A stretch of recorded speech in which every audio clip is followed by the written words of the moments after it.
حضرت عمر فاروق اعظم نے اس آدمی کو بلایا اور بلانے کے بعد میں فرمایا کہ تم ذرا یہاں پر ٹھہر جاؤ، میرے گھوڑے کو دیکھ لو، حفاظت کرنا، اگر تم کھڑے ہو جاؤ تو میں نماز ادا کر لوں گا، میں نماز پڑھ لوں گا۔ اللہ اللہ، وہ انسان کہنے لگا کوئی حرج نہیں ہے، آپ نماز پڑھیں، میں کھڑا ہو جاتا ہوں۔ حضرت عمر فاروق اعظم نے مصلی بچھایا، نماز پڑھنا شروع کر دیا۔ وہ انسان کھڑا ہو گیا آپ کے گھوڑے کے پاس میں حفاظت کے لیے۔ حضرت عمر فاروق اعظم نماز پڑھ رہے ہیں۔ نماز پڑھتے ہوئے جب نماز مکمل ہونے کو آئی تو حضرت عمر فاروق اعظم کے دل میں خیال آیا کہ یہ آدمی کہیں جا رہا تھا، میں نے روک لیا، یہ اپنے کام سے رک کر میرے لیے یہاں ٹھہر گیا، میرے گھوڑے کی حفاظت کرنے لگا، میرے کہنے پر اپنا وقت اس نے مجھے دیا۔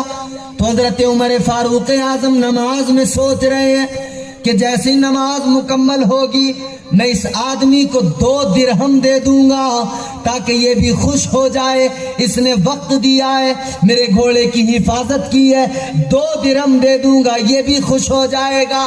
نماز پڑھتے پڑھتے اتنا سوچا اور نماز جیسی مکمل کی سلام پھیرا، السلام علیکم ورحمت اللہ، السلام علیکم ورحمت اللہ، سلام پھیر کر جب پیچھے کو دیکھا گھوڑا کھڑا ہے، گھوڑے کی زین غائب ہے، وہ آدمی بھی غائب ہے، جس پر بیٹھتے ہیں وہ زین لے کر چلا گیا۔ حضرت عمر فاروق اعظم نے دیکھا اچھا لے کر چلا گیا، خیر کوئی نہیں، آگے بڑھے۔ جب شہر سے گزر رہے تھے بازار میں دیکھا وہی زین جو آپ کے گھوڑے کے اوپر تھی وہی بازار میں ایک دکان پہ رکھی نظر آئی۔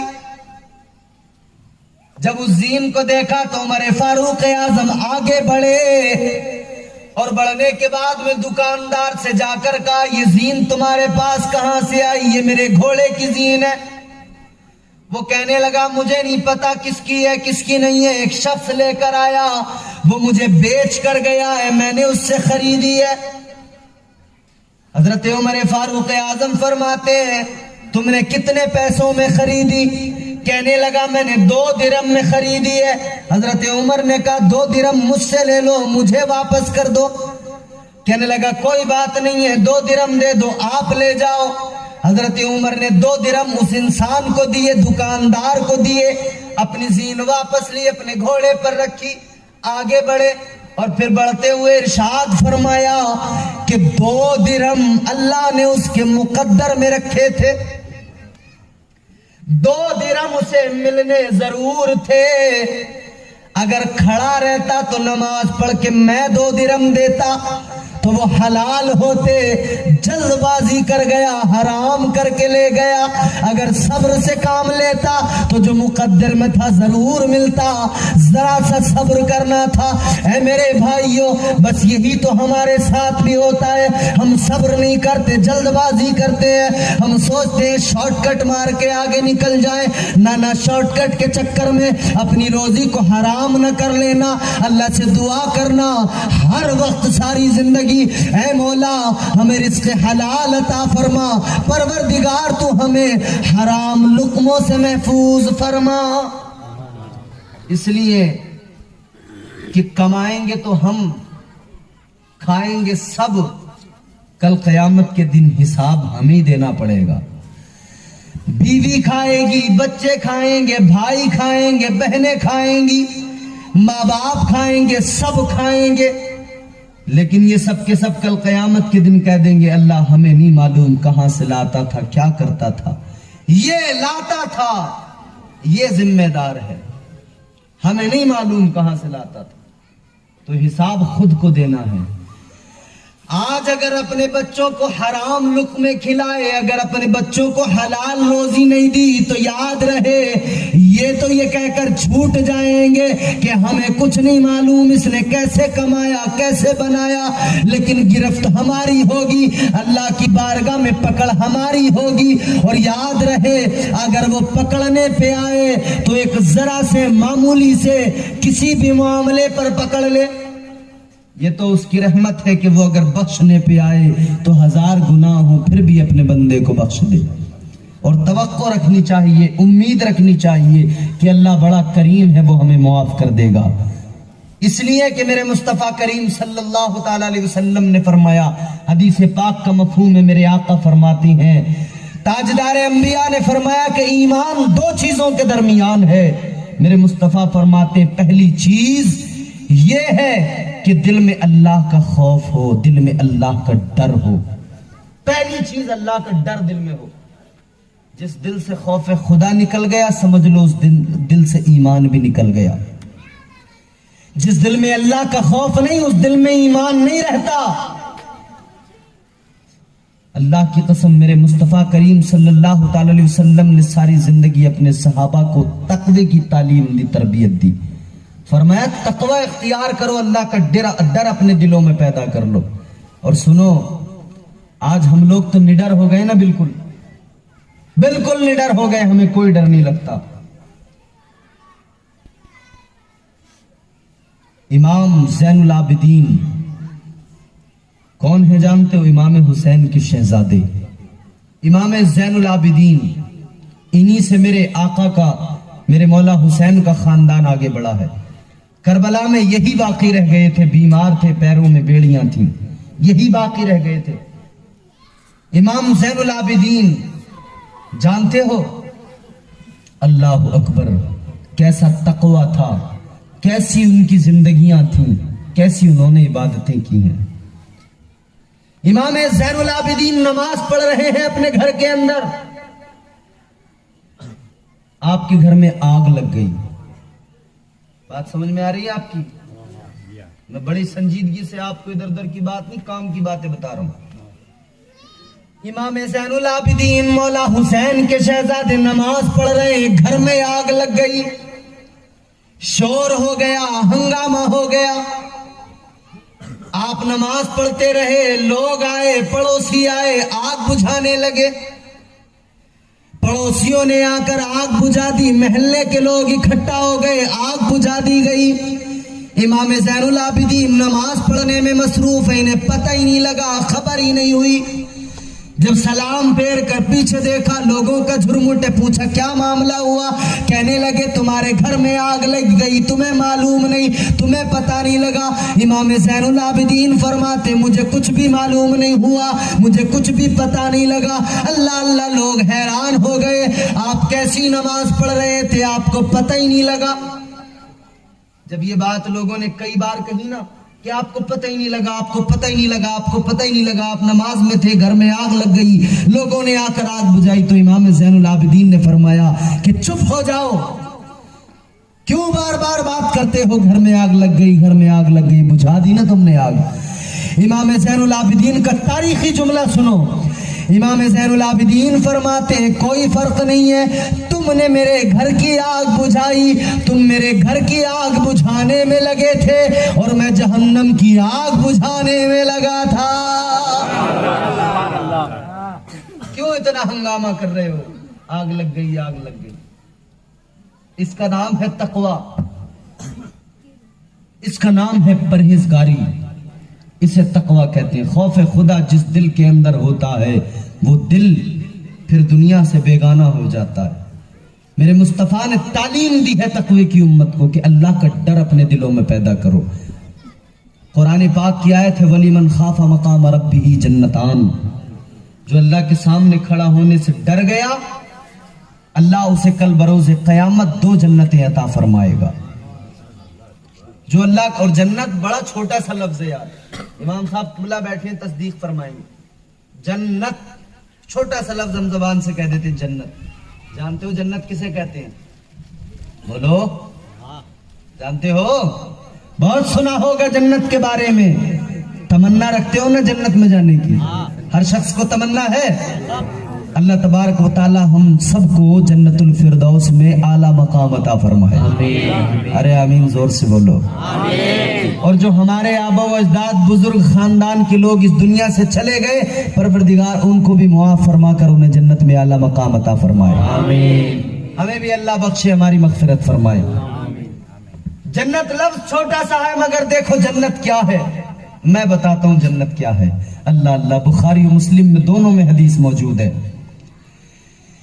میرے آقا نبی رحمت تاجدار مدینہ صلی اللہ تعالی علیہ وسلم نے ارشاد فرمایا، جنت کے بارے میں جب میرے آقا نے فرمایا تو جنت میں جو، میں مفہوم بتا رہا ہوں، جنت میں جو ادنا جنتی ہوگا، ادنا جنتی کون؟ جس نے دنیا میں رہ کر گناہ کیے، پھر کل قیامت کے دن اسے عذاب دیا جائے گا، اللہ تبارک و تعالیٰ اسے جہنم میں ڈال دے گا، پھر اس کو سزا ملے گی، پھر سزا مکمل ہونے کے بعد اس کو جہنم سے نکالا جائے گا، اور جہنم سے نکال کر سب سے آخر میں جنت میں بھیجا جائے گا۔ وہ سب کے آخر میں جنت میں جانے والا، وہ لاسٹ میں جنت میں جانے والا، وہ سب سے ادنا جنتی، سب سے چھوٹا جنتی، اس کی آپ دیکھیں جنت میں کیا شان ہوگی، اسے کیا ملے گا جنت میں۔ آج اگر ہمارے پاس میں 1-2 ایکڑ، 50 ایکڑ، 20 10 20 50 100 ایکڑ زمین ہو، ہم بڑے اتراتے پھرتے ہیں، زمین ہمارے پاس 100 ایکڑ ہے، فلاں کے پاس 500 ایکڑ زمین ہے، فلاں کے پاس 1000 ایکڑ زمین ہے، مگر سنو سنو، دنیا کی چھوٹی سی یہ زمینداری مل جائے ہم اترانے لگتے ہیں، مگر سنو میرے آقا فرماتے ہیں کل قیامت کے دن وہ شخص جو عذاب جھیل کر جنت میں جائے گا، جو سب کے آخر میں جنت میں جائے گا، اس جانے والے کو، اس ادنا جنتی کو کل قیامت کے دن اللہ تبارک و تعالی کیا عطا فرمائے گا؟ یہ جو پوری کائنات ہے، یہ جو پوری دنیا ہے، یہ جو پوری زمین ہے، پوری دنیا کی زمین کے 10 گنا زیادہ زمین اللہ اس ادنا جنتی کو جنت میں عطا فرمائے گا۔ اللہ ہاتھوں کو لہرا کر جواب دے، نعرہ تکبیر، نعرہ رسالت، یا رسول اللہ، نعرہ حیدری، یا علی۔ سبحان اللہ سبحان اللہ۔ ایک ادنا جنتی کو جنت میں اتنی زمین ملے گی، کتنی؟ جتنی پوری دنیا کے اندر زمین ہے اس سے 10 گنا زیادہ جنت میں زمین ایک ادنا جنتی کو ملے گی۔ اب جملہ سنو توجہ سے، جب ایک ادنا جنتی جو عذاب جھیل کر جنت میں پہنچا اسے اتنی زمین ملے گی تو غور کرو حسین کی زمینداری کا کیا عالم ہوگا۔ تو پھر اندازہ تو کرو زین العابدین کو کتنی زمین ملے گی، پھر سوچو تو صحیح کہ جناب حضرت امام جعفر صادق کو کتنی زمین ملے گی، پھر غور تو کرو پھر جنت میں غوث اعظم کی زمینداری کتنی ہوگی، پھر سوچو تو صحیح جنت میں غریب نواز کو کتنی زمین ملے گی، پھر سوچو تو صحیح اللہ والوں کی زمینداریوں کا کیا عالم ہوگا۔ انہیں کتنی زمینداریاں ملیں گی، یہ تو زندگی پوری اللہ کی راہ میں وقف کر بیٹھے ہیں، اور اللہ کی بارگاہ میں ان کا قرب ایسا ہو گیا ہے۔ حضرت بہلول دانا کا نام سنا ہوگا آپ نے، اللہ کے ولی ہیں، مجذوب ہیں، مجذوبوں کی بھی دنیا عجیب ہوتی ہے، پھر انہیں نہ اپنا ہوش رہتا ہے نہ دنیا کا ہوش رہتا ہے، یاد رہتا ہے تو اپنا رب یاد رہتا ہے۔ یہ محبت کی دنیا بڑی دل نشیں ہے، سمجھ رہے؟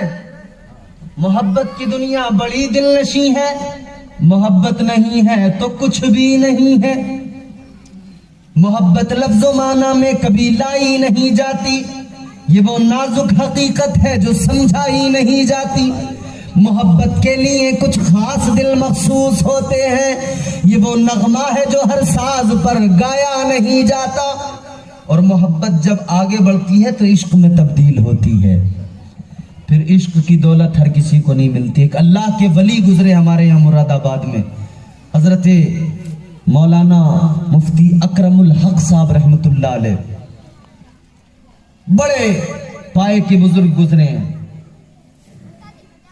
بہت اچھی شاعری بھی کرتے تھے۔ تصوف کیا چیز ہے، انہوں نے اشعار ایسے ایسے کہے، اللہ اکبر۔ انہوں نے کیا کہا؟ محبت کرنے والا رحم کے قابل نہیں ہوتا،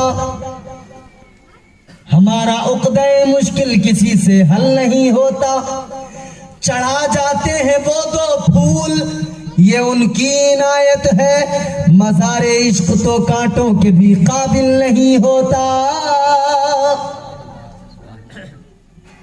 حضرت بہلول دانا مجذوب ایک جگہ سے گزر رہے ہیں، خلیفہ ہارون رشید کے محل کے قریب سے گزر رہے ہیں۔ ہارون رشید اپنے محل کی چھت پر ٹیرس پر ٹہل رہے ہیں، نظر پڑی نیچے اللہ والا جا رہا ہے، مجذوب جا رہا ہے۔ تو آپ نے اپنے سپاہیوں سے، خلیفہ ہارون رشید نے اپنے سپاہیوں سے کہا کہ دیکھو بہلول دانا جا رہے ہیں، مجذوب جا رہے ہیں، اللہ والے جا رہے ہیں، انہیں کام کرو اوپر بلاؤ، کچھ بات کرنی ہے۔ جب ان کو اوپر بلایا تو سپاہیوں نے اوپر سے ٹوکری ڈالی نیچے والے سپاہیوں کو اشارہ کیا، انہوں نے پکڑ کر بابا کو اس ٹوکری میں بٹھایا، اوپر والوں نے رسی کھینچی، ایک لمحے کے اندر چھت پہ بلا لیا۔ اوپر ٹیرس پہ پہنچ گئے، سامنے ہارون رشید نے کہا بابا ایک سوال پوچھنا ہے۔ کا سوال پوچھنا تھا تو یہ طریقہ کون سا تھا اوپر بلانے کا؟ کہا نہیں بس آپ کو دیکھا تو دل چاہا کہ بلا لوں۔ تو بابا نے کہا کہ ہاں بادشاہ ہونا تو شاہانہ ٹھاٹ واٹ تو نہیں جانے والے، وہ شاہانہ مزاج ہے نا، اسی لیے اسی طرح سے بلا لیا۔ خیر کوئی بات نہیں، پوچھو کیا پوچھنا چاہتے ہو۔ اللہ والے کبھی ناراض نہیں ہوتے ہیں، وہ غصہ نہیں کرتے، وہ اصلاح کرتے ہیں۔ ہارون رشید کہنے لگے ایک سوال کرنا ہے، ایک بات معلوم کرنی ہے۔ اللہ والے نے فرمایا پوچھو کیا پوچھنا چاہتے ہو۔ ہارون رشید نے کہا کہ مجھے اتنا بتا دو کہ آپ اللہ تک کیسے پہنچے، کتنا وقت لگا، کیسے اللہ تک پہنچے۔ کتنا اہم سوال کر دیا ہارون رشید نے، مگر اللہ والوں کے جواب بھی بڑے عجیب ہوتے ہیں۔ اسی لیے تو ہم کہتے ہیں اللہ کیے جانے سے اللہ نہ ملے، اللہ والے ہیں جو اللہ سے ملا دیتے ہیں۔ جناب خلیفہ ہارون رشید نے جب کہا کہ اللہ تک کیسے پہنچے، کتنا وقت لگا، تو جو دو جملوں کے اندر اللہ والے نے بات ختم کر دی، الجھایا نہیں، زیادہ طویل نہیں کیا بات کو، دو جملوں میں بات کو ختم کر دیا۔ اللہ والے نے فرمایا اللہ تک میں ایسے ہی پہنچا جیسے تم تک پہنچ گیا، نیچے تھا تم تک جیسے پہنچا ویسی اللہ تک پہنچ گیا۔ ہارون رشید کہنے لگے بات تو بڑی جلدی کہہ دی مگر سمجھ میں نہیں آئی۔ کہ بادشاہ ہو اتنی جلدی سمجھ میں نہیں آئے گی، شاہانہ مزاج ہے، سمجھ میں کیسے آ جائے گی بات۔ کہنے لگے سنو تم ٹھہرے بادشاہ، اگر مجھے تم سے ملنا ہوتا تو پہلے میں درخواست لکھتا، اپلیکیشن لگاتا، اپائنٹمنٹ لیتا ملنے کے لیے، میں وزیر سے ملتا، تمہارے کسی درباری سے ملتا، وہ پھر مجھے ٹائم دیتا کہ فلاں دن پہ بادشاہ بیٹھیں گے، پھر ملاقات کرنا، پھر تمہارا دربار لگتا، پھر دربار میں ملنے والوں کی لائن لگتی، اور اگر میں پیچھے ہوتا تو تم ملنے والوں سے ملتے، پھر میرا نمبر آتے آتے اگر تم تھک جاتے تو کہتے آج نہیں ملیں گے، اب تھک گئے کل ملیں گے۔ اگر میں چاہتا ملنا تو اتنا لمبا پروسیس تھا، اگر میں ملاقات کرنا چاہتا تو بڑا ٹائم لگتا تم تک پہنچنے میں، لیکن جب تم نے ملنا چاہا تو ایک لمحے کے اندر نیچے سے اوپر کھینچ لیا، تم نے ملنا چاہا ایک لمحے میں نیچے سے اوپر بلا لیا، بس اتنا سے معاملہ ہے۔ جب بندہ کوشش کرتا ہے تو ذرا ٹائم لگتا ہے، پروسیس لمبا ہو جاتا ہے، اور جب اللہ کسی کو چن لے، جب اللہ کسی کو پسند کر لے، پھر ٹائم نہیں لگتا، پھر وقت نہیں لگتا، ادھر وہ سجدے میں سر رکھتا ہے، ادھر اللہ کے جلوے اسے نظر آ جاتے ہیں۔ پھر لمبا پروسیس نہیں ہوتا، پھر تو یوں اللہ تک رسائی حاصل ہو جاتی ہے۔ عشق حقیقی اسے کہتے ہیں، دنیا کے عشق میں کھونے والوں دیکھو تو صحیح عشق ہوتا کیا ہے۔ عشق وہ ہوتا ہے کہ جناب ایوب علیہ السلام کے پورے جسم کو، پورا جسم بیماری کے سبب، مرض کے سبب جو ہے سڑنے لگا، کیڑے پڑنے لگے جسم کے اندر۔ عشق اسے کہتے ہیں، غور کرنا۔ آپ بڑے مالدار تھے، بڑے امیر تھے، محل تھا، اولاد تھی، 6 بیٹے تھے، محل تھا، بڑے باغات تھے، سب کچھ تھا، مگر جب اللہ نے آزمایا نا تو ایک دن کے اندر سارے کھیتوں میں آگ لگ گئی۔ جب اللہ نے آزمایا ایک دن کے اندر سارے باغات میں آگ لگ گئی، ایک دن کے اندر اولاد مر گئی۔ جب اللہ نے آزمایا سب کچھ ایک دن میں ختم، برسوں میں بنایا تھا، ایک دن میں سب ختم ہو گیا۔ پھر اللہ نے آزمائش کی تو اپنا جسم بھی سلامت نہ رہا، بیمار ہو گئے۔ ساتھ کوئی نہیں تھا، ساتھ تھی تو صرف ایک بیوی ساتھ تھی، کوئی اور ساتھ نہیں تھا۔ اور اس عالم میں ایک دو دن نہیں گزرے، مختلف روایات ہیں، مضبوط روایت کے مطابق 12 سال گزر گئے اسی عالم میں۔ جب اتنا وقت گزرا تو بیوی نے کہا ایک روز کہ آپ اللہ کے پیغمبر ہیں، اللہ سے دعا تو کرو، ہاتھ تو اٹھاؤ، اللہ کی بارگاہ میں دعا تو کرو کہ وہ آپ کو شفا عطا فرمائے۔ کہنے لگے کہ یہ تو ابھی 12 سال ہوئے ہیں تکلیفوں میں، اس سے پہلے جو ہم نے زندگی گزاری ہے نا، وہ ہم نے تقریباً 40 برس کے آس پاس کی زندگی وہ گزاری ہے جس میں ہمارے پاس صحت بھی تھی، جسم بھی سلامت تھا، مال بھی تھا، دولت بھی تھی، بیٹے بھی تھے، سب کچھ تھا۔ اتنا لمبا عرصہ ہم نے گزارا ہے، اس لمبے عرصے میں ہمارے پاس سب کچھ تھا، اب بیمار ہوئے ہیں تو ابھی تو 12 ہی سال ہوئے ہیں، پہلے اتنا لمبا وقت گزرنے دو، جب یہ وقت پورا ہو جائے گا پھر اللہ کی بارگاہ میں دعا کریں گے۔ ہم تو بھیا ذرا ٹھوکر لگ جائے، پیر میں چوٹ لگ جائے اور اگر 1 مہینہ ٹھیک نہ ہو تو پریشان ہو جاتے ہیں، پھر یا اللہ مجھے کیسی مصیبت میں ڈال دیا، یا اللہ میں کب ٹھیک ہوں گا، مالک مجھے کیسی پریشانی میں تو نے ڈال دیا۔ اللہ اکبر۔ 12 سال گزار دیے اسی عالم میں جناب ایوب علیہ السلام نے۔ جب پھر اللہ رب العزت نے آزمائش جب مکمل ہوئی نا، فرشتوں سے فرمایا آزما لیا؟ کہاں مولا آزما لیا۔ کیسا پایا؟ کہ اللہ ایوب کے دل میں صرف تیری محبت ہے اور کچھ نہیں ہے، مولا تیری محبت کے سوا ایوب کے دل میں کچھ نہیں ہے۔ اللہ نے فرمایا پھر امتحان پورا ہو گیا، اب اللہ نے صحت بھی دے دی، شفا بھی مل گئی، بیماری بھی ختم ہو گئی، اور بیماری ختم ہونے کے بعد میں اللہ نے دولت بھی دے دی، پھر محل ہے، پھر باغات ہیں، پھر سب کچھ اللہ نے عطا فرما دیا۔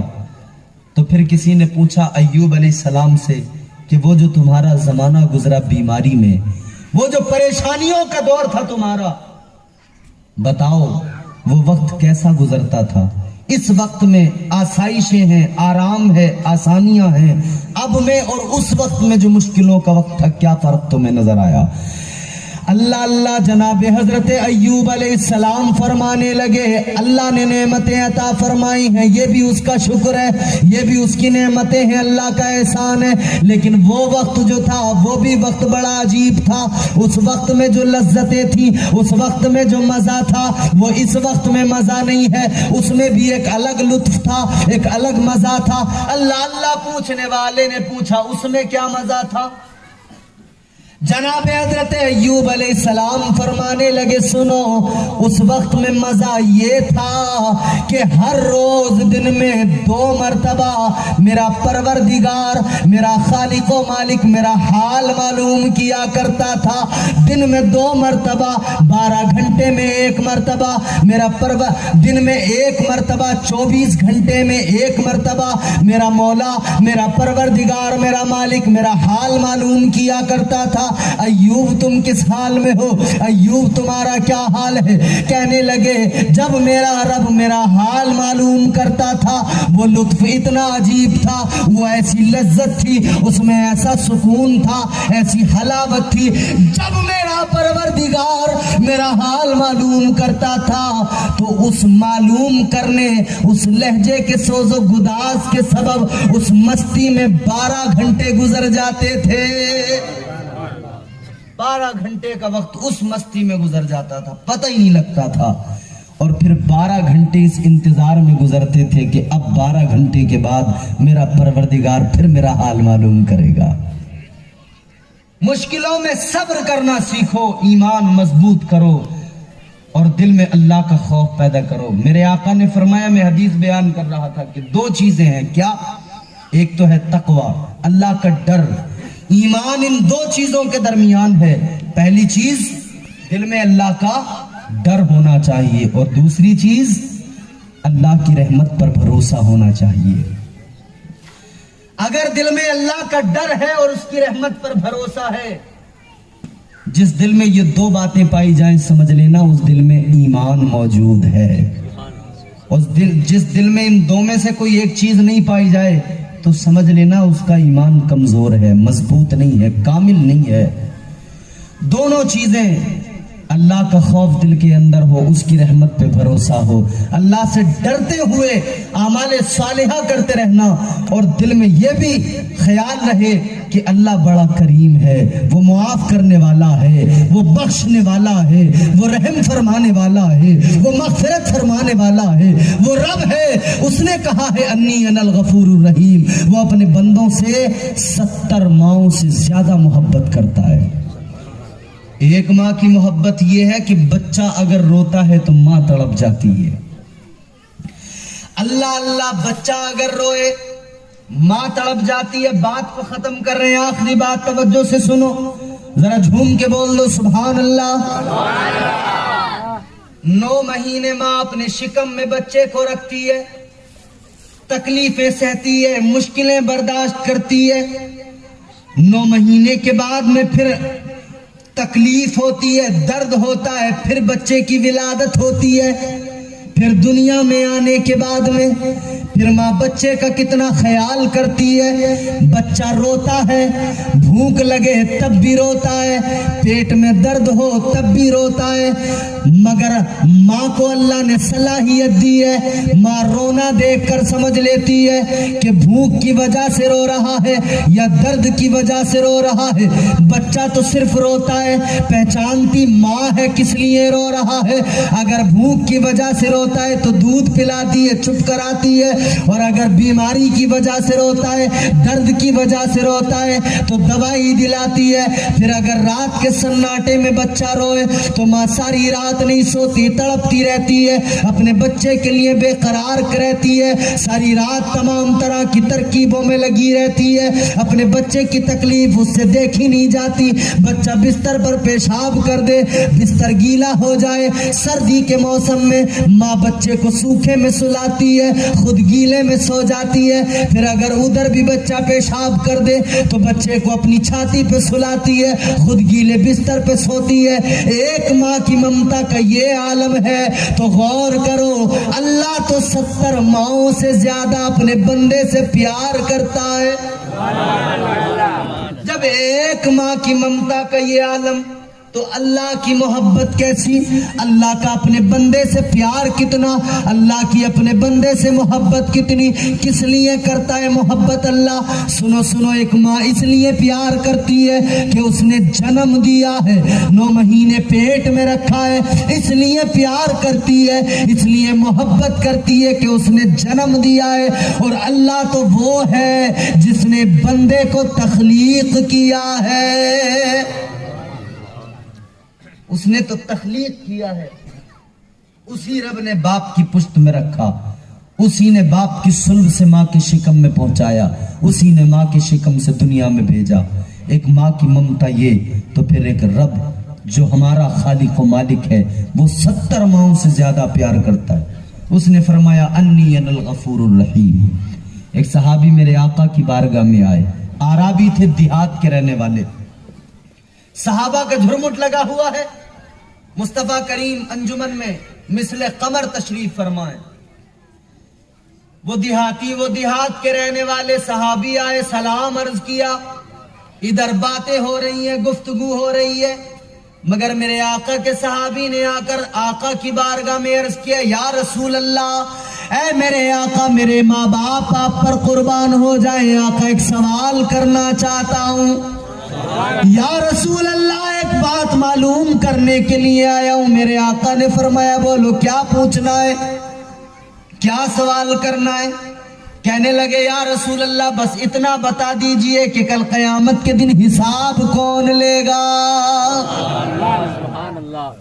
آقا بس اتنا بتائیے، حساب کون لے گا؟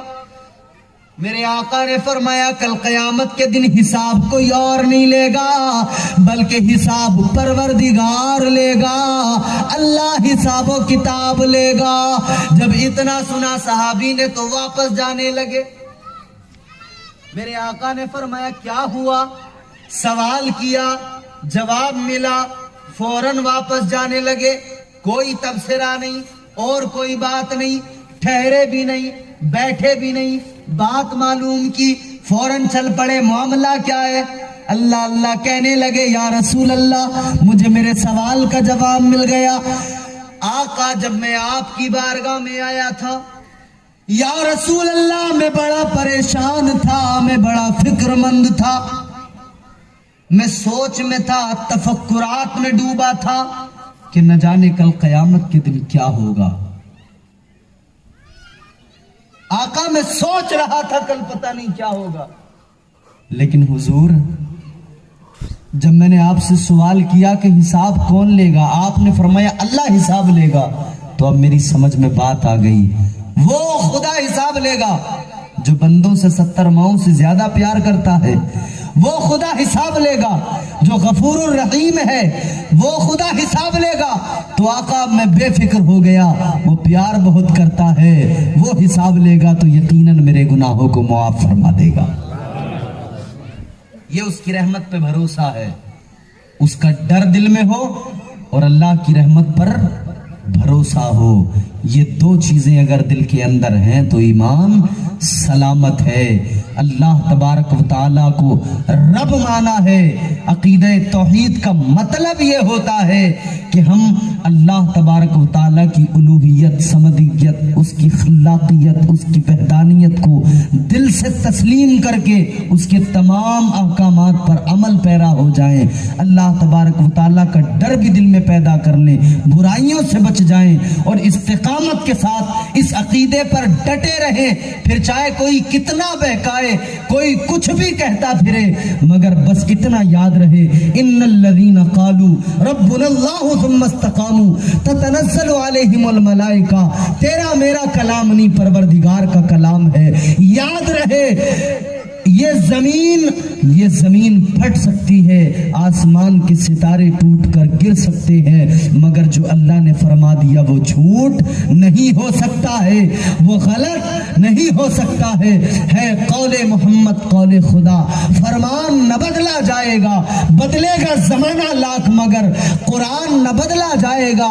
قرآن میں رب نے فرما دیا کہ تم استقامت اپنے دین پر رکھو، تم ڈٹے رہو عقیدہ توحید پر، پھر دیکھنا تمہاری مدد کے لیے اللہ فرشتوں کو نازل کرے گا، فرشتے تمہاری مدد کے لیے آئیں گے، یقیناً مدد آئے گی، مگر یہ بات یاد رہے کہ عقیدہ توحید پر مضبوط رہنا ہے، استقامت علی الدین، کمزوری کوئی نہ ہو، مدد یقیناً آئے گی۔